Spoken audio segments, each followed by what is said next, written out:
I think the more this is a more fleshed out draft class. This 2025 class. This is a more well thought out class. So I think we're going to continuously see these guys be able to contribute, and that's going to be how you flip your fortunes around if you're Carolina. It's going to be hitting on these draft picks, guys being late round picks contributing, UDFA's being able to find a way on the roster.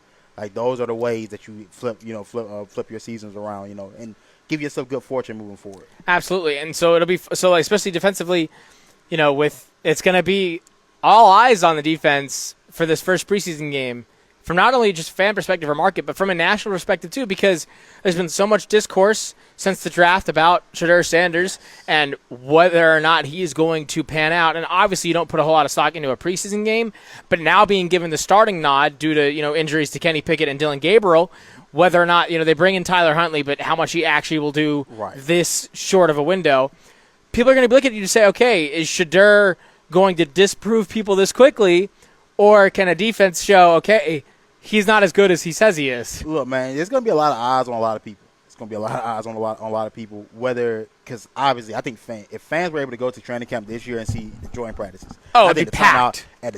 We know how the turnout would look. I want to say, I'm looking at my young DBs and I'm saying, hey, look, perfect opportunity for you guys to go out there and get some work. If you don't play I imagine Mike Jack and JC, if they do play at all, like you say, it's only going to be one series. Corey Thornton, Bartholomew, if you do get to work against the ones of Cleveland, so if you get to work against a Judy, if you get to work against I don't know if Cedric Tillman's a starter, but I don't know the other.